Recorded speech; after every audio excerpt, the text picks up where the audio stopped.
On est toujours dans le livre des Juges et pour aujourd'hui, je vous invite à ouvrir vos Bibles au chapitre 13 et 14. On va lire pas tous les deux chapitres, mais en partie de chapitre 13 et 14.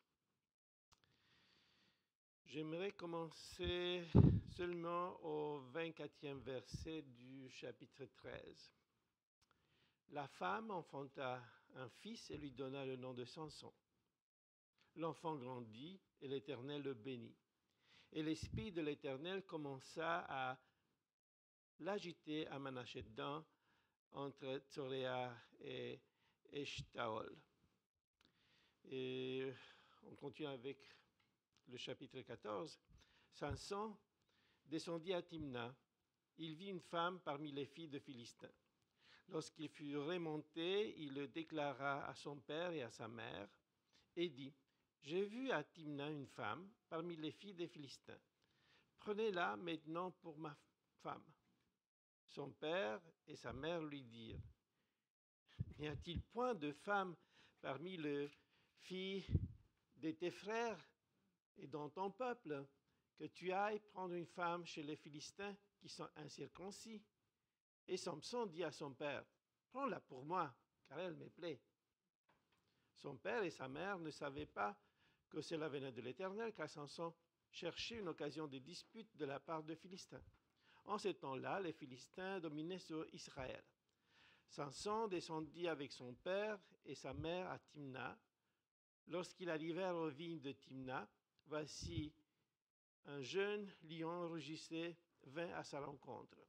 L'esprit de l'Éternel saisit Samson et sans avoir rien à la main, Samson déchira le lion comme on déchire un chevreau.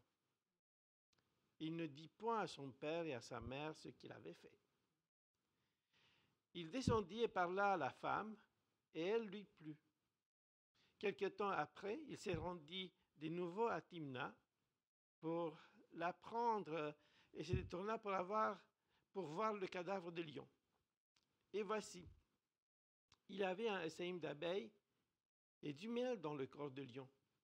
Il prit entre ses mains le miel dont il mangea pendant la route, et lorsqu'il fut arrivé près de son père et de sa mère, il leur donna, et ils en mangèrent.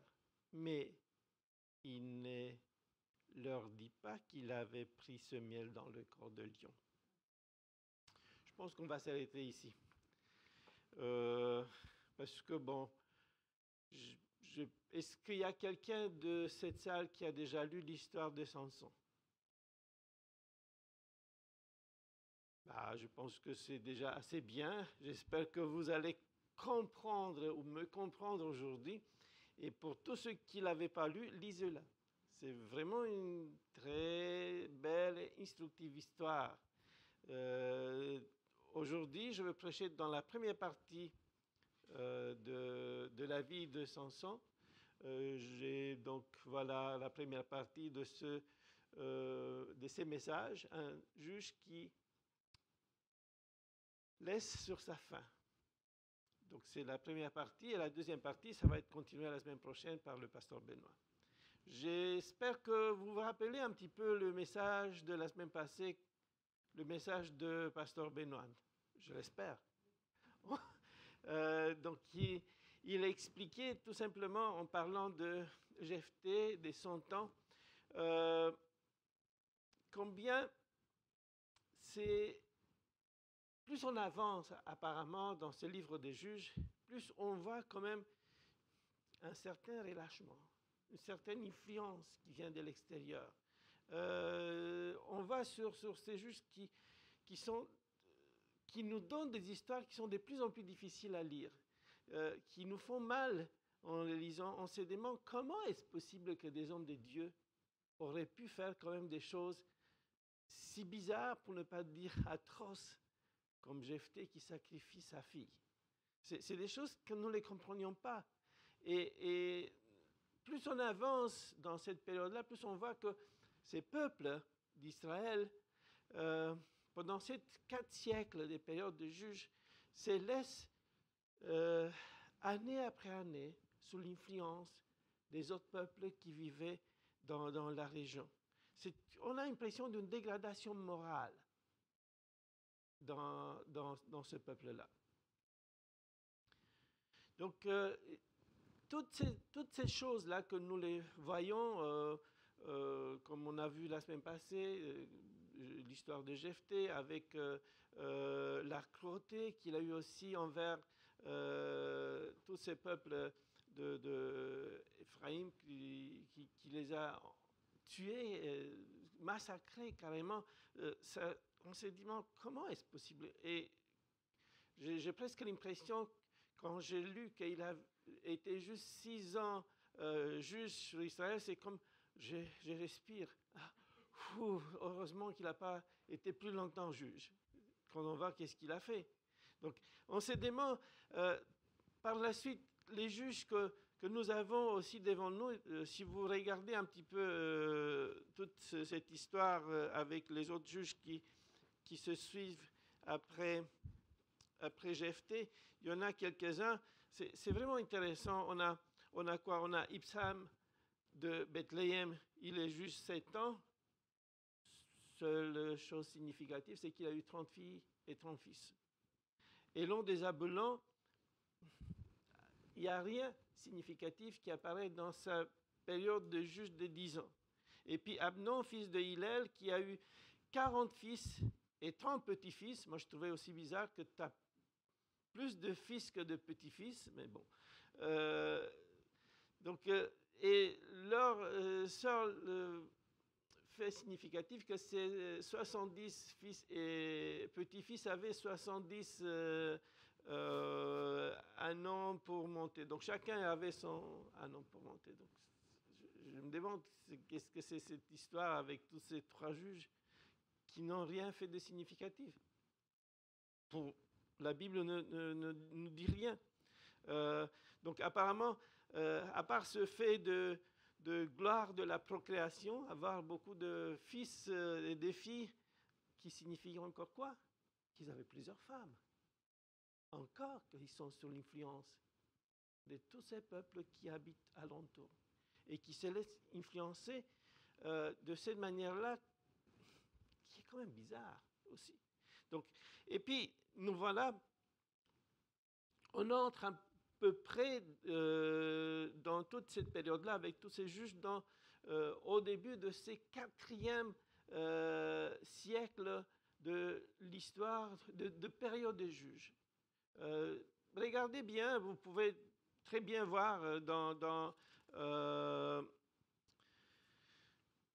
notre texte, dans l'histoire de Jephthé, quand il s'adresse, il dit on est à 300 ans. Donc, la période de Jephthé, c'est à 300 ans de l'arrivée de ce peuple israélite sur le territoire de Canaan. Donc, on est à 300 ans après Josué. Et ça nous reste encore presque un siècle de cette période de Jephthé jusqu'à David. Donc, même qu'à la fin de cette période-là, il y a déjà le roi Saül. Donc, on est dans une période, si on regarde aussi ce nombre de juges qui ont suivi Jephthé, on a presque l'impression qu'on est 30 années après Jephthé. Donc, c'est à peu près 1070 avant Jésus-Christ. Parce que peu de temps après, c'est pas trop longtemps après, une quarantaine d'années que va naître David. Et que cette période-là, aussi, on verra le roi Saül qui va arriver sur le trône. Donc, on est une période assez intéressante avant cette période de roi de l'Israël. Donc, c'est intéressant toute cette période-là. Et on nous parle maintenant d'un nouveau peuple, le Philistin. Les Philistins, ce sont eux qui sont en charge de punir Israël. Parce qu'Israël fait quoi? Il continue, malheureusement, continue à faire ce qui est mal devant le Seigneur. Et comme il continue de faire encore ce qui est mal devant le Seigneur, Dieu a encore notre peuple qui viendra, qui sera en charge de punir ce peuple d'Israël. Qui sont les Philistins? On les appelle Pélécètes, un petit peu, c'est écrit comme ça par les Juifs, par les Égyptiens de pareil, qui veut dire les peuples de la mer. Les Philistins arrivent vers XIIe siècle, disons qu'un siècle avant que nos histoires commencent à se passer dans la région, et ils arrivent d'où, pensez-vous? De Crète, de l'île de Crète, du sud de la Grèce. C'est un peuple avec une civilisation bien avancée, avec toutes les autres civilisations qui sont là. C'est un peuple qui réussit à construire des magnifiques villes, une magnifique civilisation. Ils sont des excellents soldats et bien rusés. On connaît toute l'histoire de David, de Jonathan, de Saül, qui est toujours en lutte contre ces soldats vaillants et rusés qui sont les Philistins, et qui ont aussi une qualité qui est au-delà de tout ça. Au XIIe siècle, vers 1200 avant Jésus-Christ, ça commence l'âge de fer.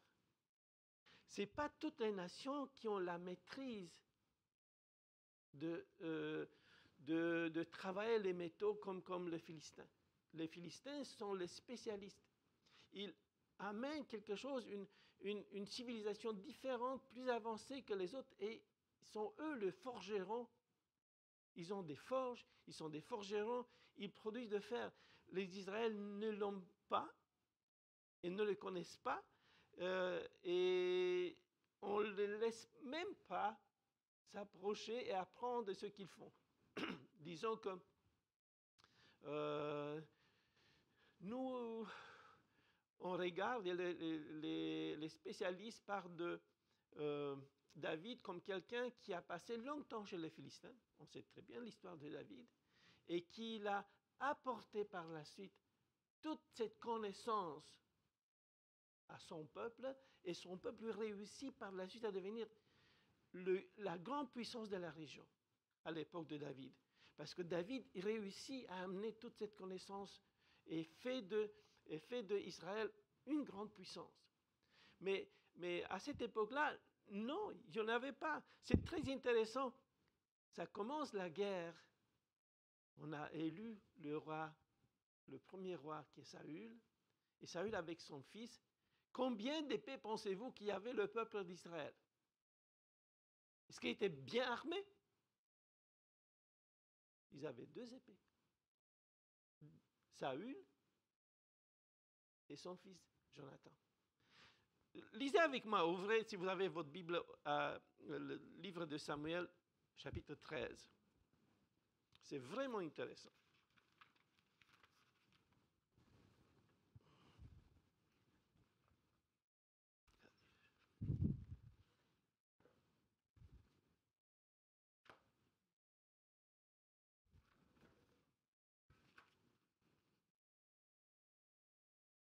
Donc, Samuel, chapitre 13. 1 Samuel, chapitre 13, pardon. 1 Samuel, chapitre 13. Verset 19. On ne trouvait point des forgerons dans tout le pays d'Israël, car les Philistins avaient dit, empêchons les Hébreux de fabriquer de l'épée ou des lances. Et chaque homme en Israël descendait chez les Philistins pour aiguiser son soc, son oyo, sa hache et sa bêche. Quand le tranchant des bêches, des oyaux, de tridents, de haches était émoussé, et pour redresser les aiguillons, il arrivait qu'un jour du combat, pour redresser les aiguillons. Donc pour tout ça, il fallait descendre chez les Philistins. Il arriva qu'au jour de combat, il ne se trouva ni épée, ni lance entre les mains de tout le peuple qui était avec Saül et Jonathan. Il ne se trouvait qu'après de Saül et de Jonathan, son fils. À part Jonathan et Saül, il n'y a personne qui avait une épée. Donc, quelle différence, quelle inégalité dans la lutte de peuple d'Israël avec les Philistins, qui sont une civilisation développée, qui ont la maîtrise de travailler les métaux, comme le fer, et qui n'existe pas malheureusement dans le peuple d'Israël. Même dans les autres peuples de la région, il n'existait pas tout cela. Donc, et puis voilà, le 13e siècle, le 13e chapitre, pardon, le 13e chapitre se passe quelque chose. On a l'ange du Seigneur qui vient dans une famille qui habite à Tsoréa. Tsoréa, si vous avez l'image d'Israël, un petit peu comment il est ce pays-là au bord de la mer Méditerranée. Au bord de la mer Méditerranée, quand tu arrives en Israël, tu arrives à Tel Aviv, c'est l'aéroport d'Israël. De là, il faut monter un petit peu, il y a des montagnes où se trouve Jérusalem. Toute cette côte-là, en bas de Jérusalem jusqu'à la bande de Gaza, cette région-là était habitée par ce peuple de la mer. C'est comme ça qu'on appelle. C'est le pays de Philistins, toutes ces régions-là. Il y a encore aujourd'hui des villes qui sont construites et qui portent le même nom qu'on avait à l'époque de Philistins. Donc, c'est très intéressant. Ça, c'est le pays de Philistins. C'est une région de plaine très fertile. Je me rappelle quand on a été en février, il y avait des champs de blé. Magnifique région. Où se trouve Tsoréa? Tsoréa se trouve dans la région où ça commence les collines. Ça commence les collines. Dans cette région-là, un petit peu la frontière entre Juda, dans toutes ces régions-là, Manassé, se trouve un petit peu cette région de Tsoréa, c'est la région des collines. C'est très proche. Il y a des villes de Philistins qui se trouvaient dans la région-là, parce que dans la région, on avait quoi? On avait des vignes. Il y avait cultivé, et c'était des spécialistes, comme les Grecs sont des spécialistes dans la culture de vignes. Et ils ont amené toute cette connaissance avec eux, et ils ont développé une excellente culture de la vigne dans la région. Donc, après quoi, ça commence de plus en plus fort les montagnes. Donc, c'est dans cette région où se trouve Tsoréa. Et dans ces régions, il y a une femme qui est stérile. L'ange vient chez elle et lui dit qu'elle va rester enceinte et qu'elle va avoir un fils qui devrait s'abstenir de boire du vin, de l'alcool, et qui va jamais raser sa tête. Jamais toucher le cheveu qu'il va avoir. Donc, ça, c'est selon ce que nous connaissons dans la loi de Moïse, il est un nazirien. Il y a une loi. Il y a une loi qui nous parle de comment quelqu'un qui veut être consacré à Dieu doit faire sa vie. Et l'ange du Seigneur vient dire à cette femme et à son mari Manoah de s'occuper vraiment de cet enfant, de s'occuper de lui, de l'aider à grandir, et que cet enfant-là sera consacré à Dieu. Donc, il devrait suivre cette loi de Naziréa, de ventre de sa mère, et même sa mère devrait s'abstenir de boire de l'alcool ou toute liqueur alcoolisée pour s'occuper vraiment de l'enfant qui va naître. Donc, et nous avons cette histoire sur cette loi de Naziréat dans le Nombre chapitre 6.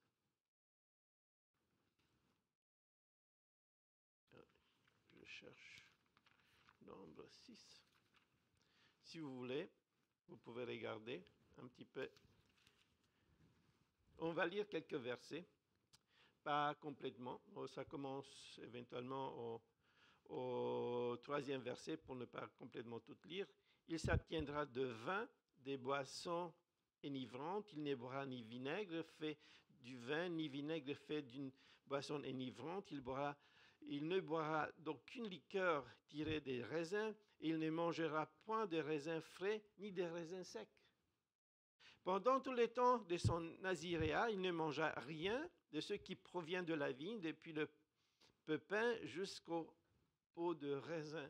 Pendant tout le temps de son naziréat, le rasoir ne passera point sur sa tête jusqu'à l'accomplissement des jours pour lequel il est consacré à l'Éternel. Il sera saint, il laissera croître librement ses cheveux. Pendant tout le temps qu'il a voué à l'Éternel, il ne se apportera point d'une personne morte. Il ne se souillera point à la mort de son père, de sa mère, ni de son frère ou de sa sœur, car il porte sur sa tête la consécration de son Dieu. C'est intéressant, toute cette loi, c'est plus long, j'ai lu un petit peu l'essentiel, et là s'explique aussi qu'est-ce qu'il faut faire si quelqu'un a touché un mort, si quelqu'un un mort, il a quelqu'un qui est mort dans ses bras ou quelque chose comme ça.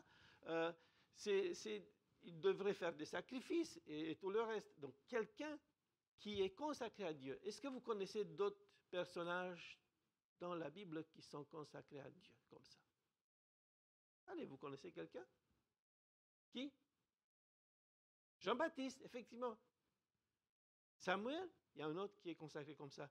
Même l'apôtre Paul, quand il revient, c'est à la fin des Actes des Apôtres, quand il revient, il va entrer dans un processus de purification et de consécration à Dieu avec ceux qui sont venus avec lui. C'est comme ça qu'il est autorisé d'entrer au temple. Donc on voit tout ça et on connaît qu'il y a plusieurs qui, dans le temps et dans le peuple d'Israël, ils se sont consacrés pour une période de temps à Dieu et que c'était quelque chose qui est vraiment pratiqué dans le peuple d'Israël. Eh bien, cet enfant va naître et la femme lui donne le nom Samson. C'est un nom qui tire la racine du soleil. On pourra dire un petit soleil, ou certains disent un rayon de soleil, ou ça ressemble beaucoup avec le mot soleil. Josephus Flavius parle de cela, qu'il y a un mot qui a la racine du mot qui vient du mot soleil et qui est aussi puissant, qui veut dire puissant comme soleil. Voilà, donc cet enfant qui devrait être le soleil de ses parents, qui est venu après que la femme était stérile, et qu'on sait que dans le peuple d'Israël, être stérile était vraiment mal vu. Donc cet enfant grandit et l'Éternel le bénit. L'enfant, par la suite, qui grandit et qui est béni, et l'Esprit de l'Éternel commença à l'agiter à Manachédan, entre Tsoréa et Shtaol. Donc on voit le commencement de la vie de cet enfant. Dès qu'il devient assez puissant, assez capable, le Saint-Esprit le pousse à agir pour faire la mission dans laquelle il était appelé. Donc, c'est comme ça un petit peu l'histoire de ce commencement de la vie de notre personnage principal d'aujourd'hui. Mais le chapitre 14 ne commence pas bien du tout. On a au moins deux transgressions qu'on a de la difficulté à les accepter. La première, c'est qu'il descend de sa ville quelques kilomètres plus dans l'ouest, où traverse il n'y avait pas une frontière exacte, mais cette frontière entre l'Israël et le pays des Philistins. Et il voit une fille, il voit une femme chez les Philistins, il commence à lui plaire, et il vient chez ses parents, il lui dit, prends-la, elle me plaît. même si tu es juge d'Israël, même si tu es, je ne sais pas qui, tu n'as pas droit de transgresser la loi du Seigneur. Avec quel droit tu transgresses? Parce qu'il y a une loi de Moïse et de Josué qu'on n'a pas droit d'aller chez les nations pour prendre une femme pour ton garçon, ni de prendre un garçon pour ta fille. C'est une interdiction. Et il y a aussi, on trouve aussi un mot ici qui nous fait réfléchir. Il nous dit dans le chapitre 14,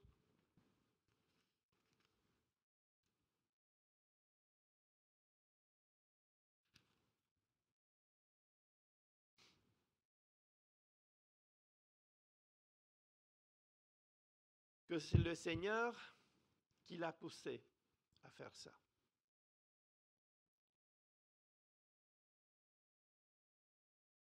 Est-ce que le Seigneur peut faire quelque chose qui est contre ce qu'il a donné auparavant comme loi? Est-ce qu'il peut donner une loi qui est générale pour tout le monde et puis venir chez toi, mais moi je te pousse pour faire justement ce péché, cette transgression? Il y a quelque chose que j'ai la difficulté à l'accepter. Comment est-ce possible que le Seigneur nous fasse pécher? Comment est-ce possible que, tout simplement,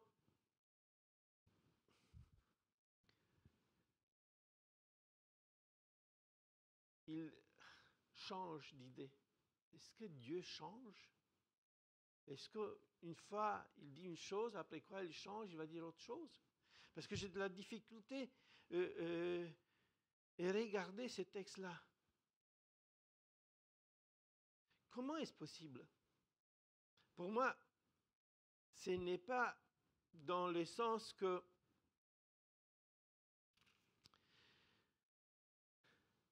il a le droit de le faire.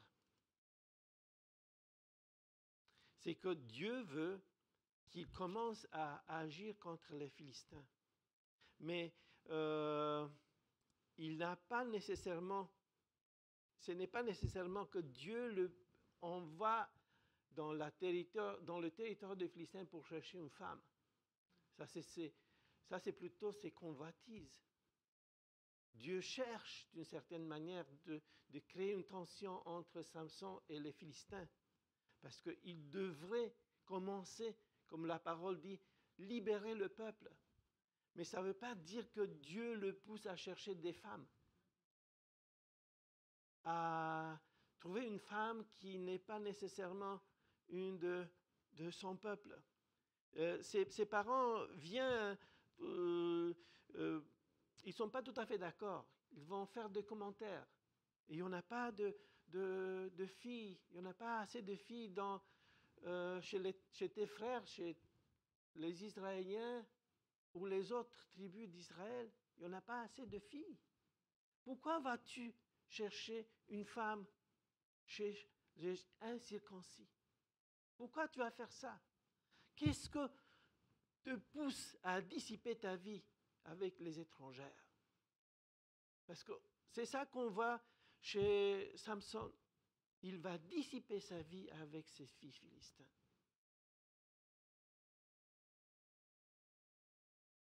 Oui, Dieu veut une occasion de dispute avec eux. Mais ça ne veut pas dire que Dieu le pousse à chercher les femmes de ce peuple-là. Oui, certainement. C'est attirant, n'est-ce pas? Ça devrait être attirant. C'est un garçon qui vient à la campagne. Israël n'a pas de vraie ville. Ils habitent tous à la campagne. C'est un paysan qui se trouve en ville. Dans une civilisation développée, il y a une belle fille, bien habillée, une fille de ville, une autre civilisation plus développée. Elle est habillée plus sexy, elle est plus attirante que les filles d'Israël. Et il se laisse attirer par cela.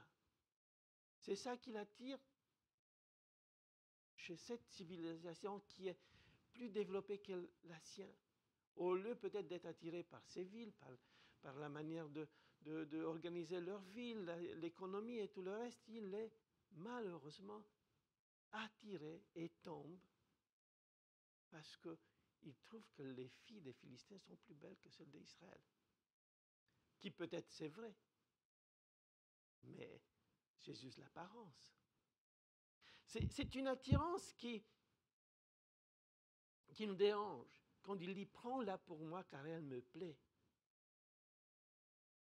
Parce que ça ne s'adresse pas juste à Samson, elle s'adresse à nous aussi. Moi, quand j'étais jeune, j'étais attiré par les Philistins, disons entre guillemets. Mais mes parents, ils étaient catégoriquement non, pas de question. Et ils ont fait tout ce qui était nécessaire pour me convaincre.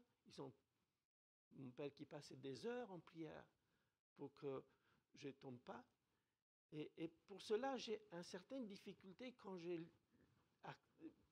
suis en train de lire ce que les parents de Samson vont faire. Ils vont aller quand même avec lui pour prendre cette femme pour lui.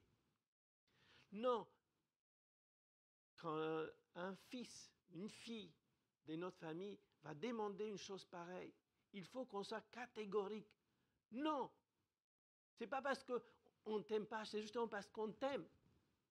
Parce que marier une femme qui est différente comme toi, ça produit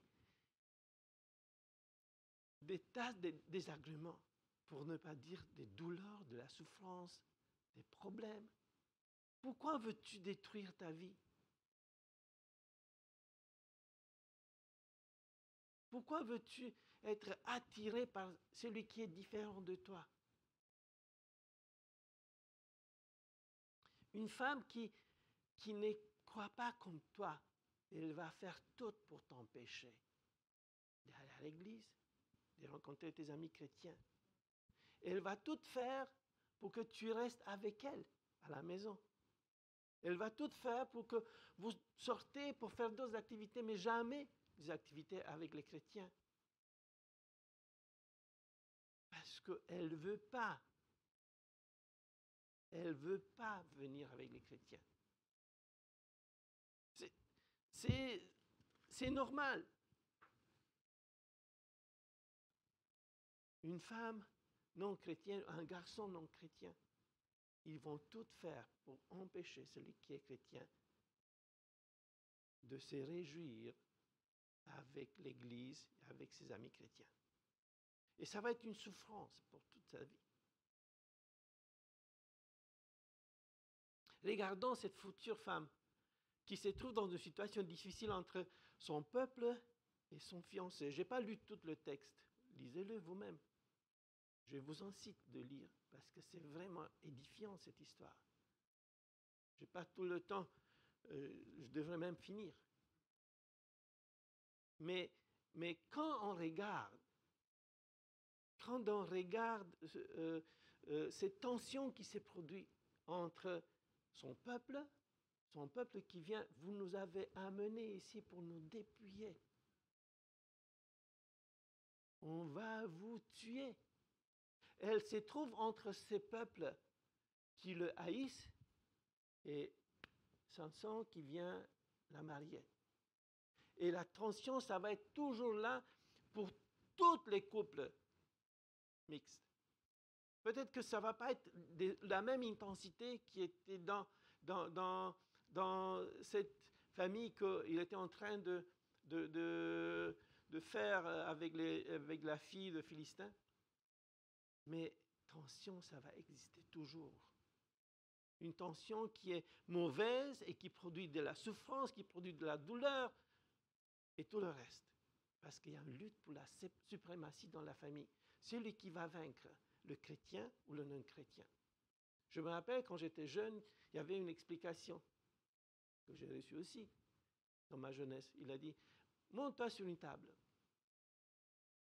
Et si tu es sur une table, tends ta main et essaye de faire monter cette table-là par un non-chrétien. Mais le non-chrétien ne veut pas monter sur la table. si tu vas lui donner ta main, il va essayer de t'attirer vers lui. Qui a plus de chances de gagner? Toi ou lui? Lui, bien sûr, parce qu'il est en bas. C'est comme ça dans la vie de couple mixte, chrétien, non chrétien. Le non-chrétien a plus de chances de te attirer vers lui. Ça ne veut pas dire que ça n'existe pas de conversion. Ça existe, Dieu merci, mais c'est rarement. C'est plutôt un miracle de Dieu. C'est comme ça que ça arrive.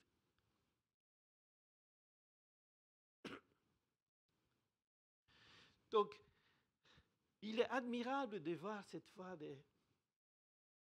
de Samson qui, malgré toutes ces douleurs, toutes ces difficultés, tous ces problèmes, il garde sa foi en son Dieu. Mais on devrait bien réfléchir à ce qu'il a fait avec son attirance envers les femmes étrangères. Je n'ai pas le temps vraiment de tout lire. Le Proverbe, chapitre 5, c'est très beau. Et ça mérite au moins en partie de lire de celui-là. C'est tout le chapitre qui parle de ça. Mon fils, sois attentif à ma sagesse, prête l'oreille à mon intelligence, afin que tu conserves la réflexion et que tes lèvres gardent la connaissance, car les lèvres de l'étrangère distillent le miel, et son palais est plus doux que l'huile, mais à la fin elle est amère comme l'absinthe, aiguë comme une glaive à deux tranchantes. Ses pieds descendent vers la mort. On dirait que ça a été écrit pour Samson. Est-ce que ce n'était pas comme ça sa vie? L'attirance vers les étrangères, ce n'était pas comme ça. Et le verset 15 dit, « Bois les eaux de ta citerne, les eaux qui sortent de ton puits. Tes sources doivent-elles se répandre en dehors? Tes ruisseaux doivent-ils couler sur les places publiques? Qu'ils soient pour toi seul et non pour les étrangers avec toi. Que ta source soit bénie et fais ta joie de la femme de ta jeunesse. » Lisez ce chapitre 15 de Proverbes. Moi, quand j'ai lu, j'ai eu vraiment l'impression qu'il nous parle de Samson. Et puis, la deuxième transgression qu'il le fait, et un Nazaréen, il n'a pas le droit de toucher à mort. Déjà, quand il descend de Tsoria avec ses parents, je ne sais pas comment toute cette histoire, il a laissé ses parents là-bas, où il a fait un détour toute seule, sans dire à ses parents. Il va voir le lion qu'il venait de tuer. Il va trouver du miel. Il va prendre ce miel dans le cadavre du lion. Il va prendre ce miel, il va manger, il va donner aussi à ses parents sans leur dire. Donc il y a du mensonge, il cache. Il sait très bien qu'il n'a pas le droit de le faire. Déjà, quand ils descendent de Tsoria vers les Philistins, ils passent à côté de la vigne. Mais qu'est-ce qu'il a fait? Qu'est-ce que lui, il a à faire à côté des vignes? Mais il devrait contourner, chercher un autre chemin. On a presque l'impression que ça ne le dérange pas. Pas très grave. Ça ne le dérange pas non plus d'aller voir le lion, le cadavre de lion. Il n'a pas le droit de le faire. Il n'a pas le droit de toucher un mort.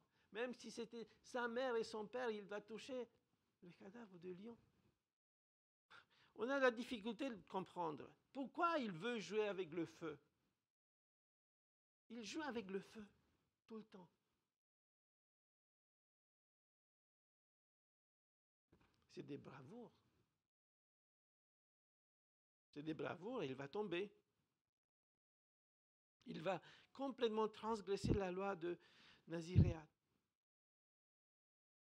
Il aurait dû, en touchant le cadavre, tout simplement raser sa tête.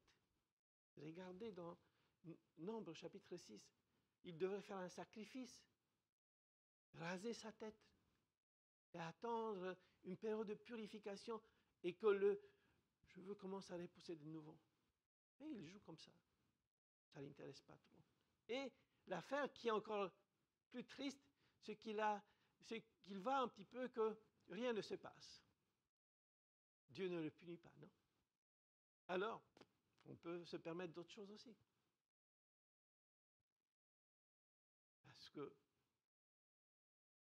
même si je fais de bêtises, il ne se passe rien.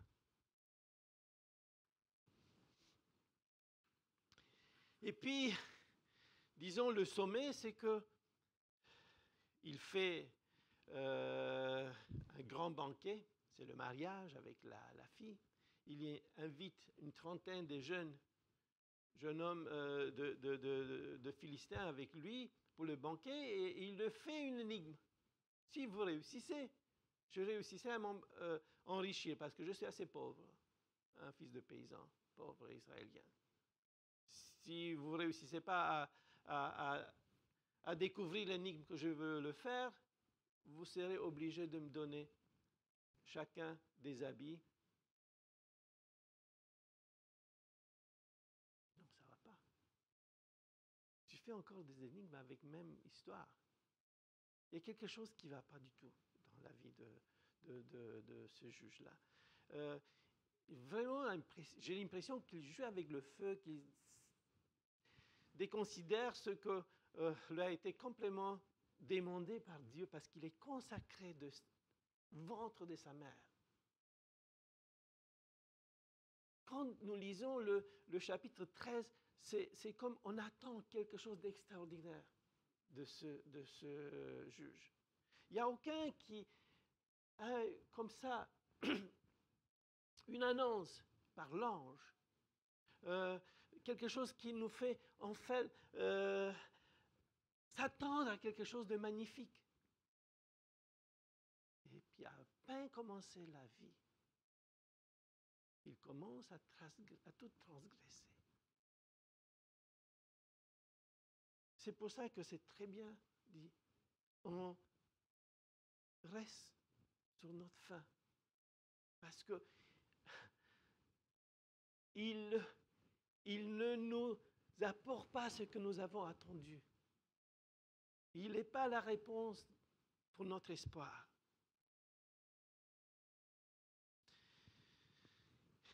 Mais je veux aussi vous dire qu'on n'est souvent pas très loin de Samson. Si on va le critiquer ouvertement aujourd'hui, c'est qu'on sera des hypocrites.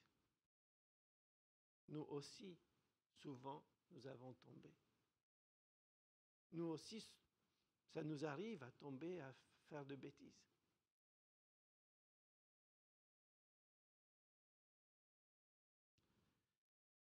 Si la conclusion, c'est que Samson est faible tout en étant puissant, qu'il est poussé par ses envies, qu'il est impétueux et mal réfléchi, nous regardons ce premier chapitre et deux sur sa vie et on se dit, il ne livre pas la marchandise. Nous aurions aimé voir plus. Mais j'ai toujours l'impression que cette période, à la fin de la période des juges, c'est comme ça. Tout ce qui se passe, ça nous laisse à notre fin. On a l'impression qu'ils ne veulent pas écouter ce que la loi de Moïse leur dit. Ça ne les intéresse même pas, ce qu'on les a enseignés, ou qu'ils ne connaissent vraiment pas, et qu'il n'y a personne pour les enseigner. Ils habitent tellement éparpillés les uns les autres, il n'y a pas des enseignants de la loi dans le peuple qui ne la connaissent pas et qui sont plutôt influencés par toutes sortes d'idées, déjà qu'ils sont idolâtres,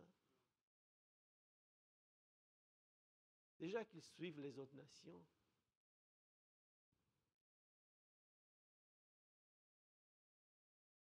Puis quelle vision sur la sexualité ils ont.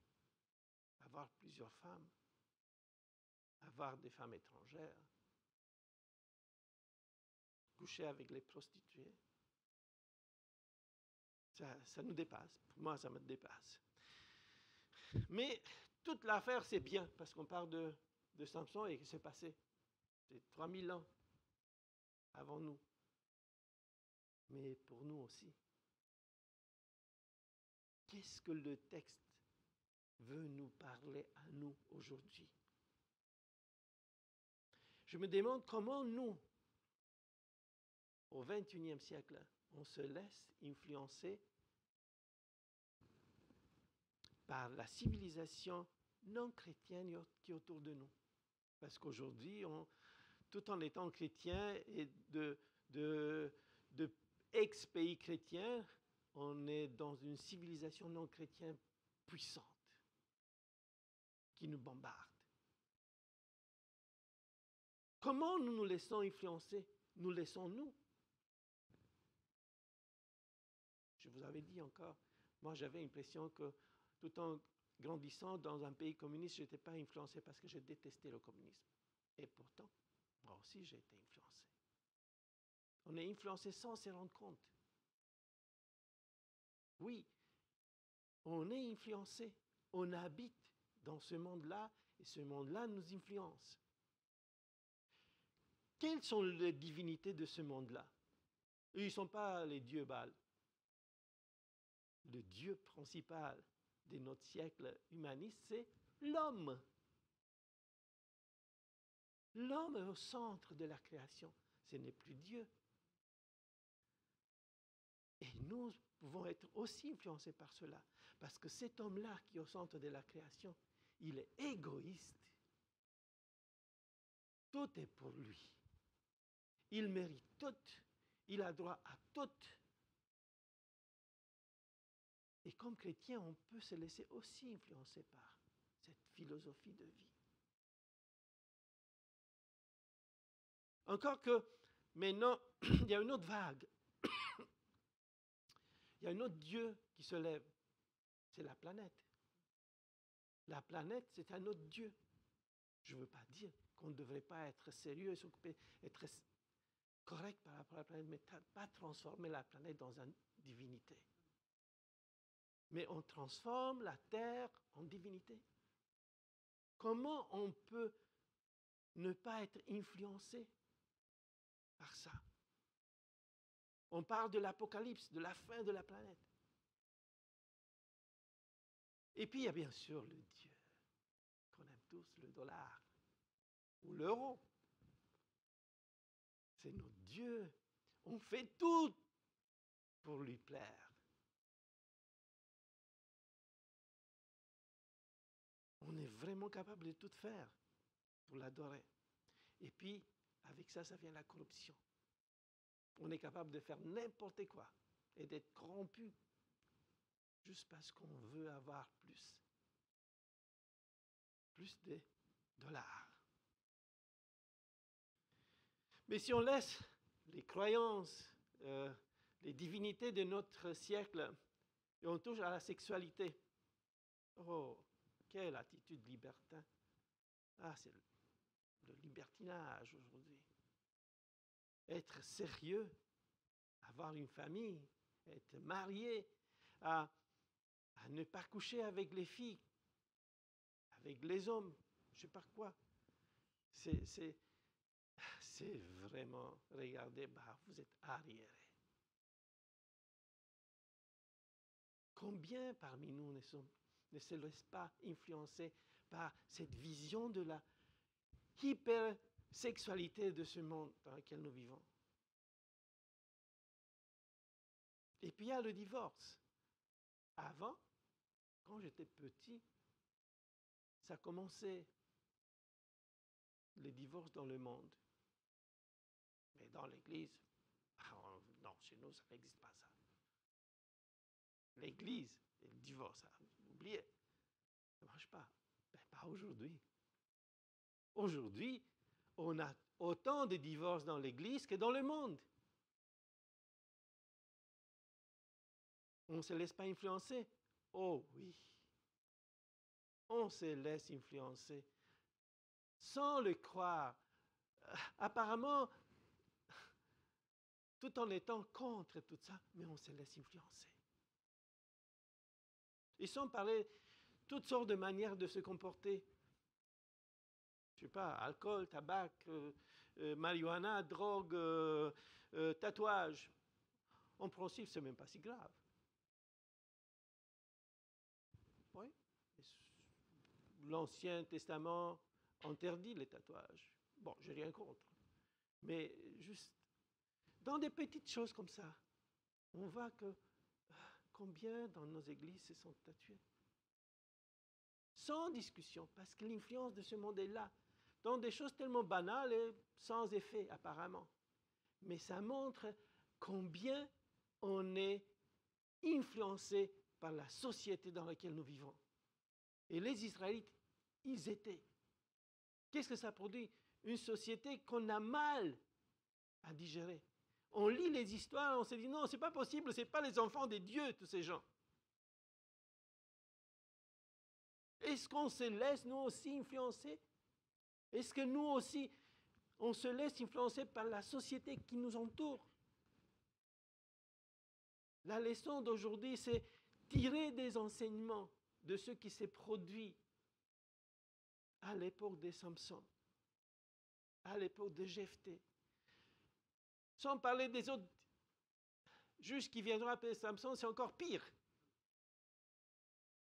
C'est tellement dégueulasse qu'on n'a même pas envie de lire ces chapitres. Tellement le monde influence en mal. Gardons-nous proches de la parole de Dieu, de l'enseignement de Dieu qui est bon pour nous, qui est là et qui nous enseigne de suivre ce que notre Père, celui qui nous a créés, a établi pour nous. Pas pour nous faire du mal, mais pour nous faire du bien. Amen.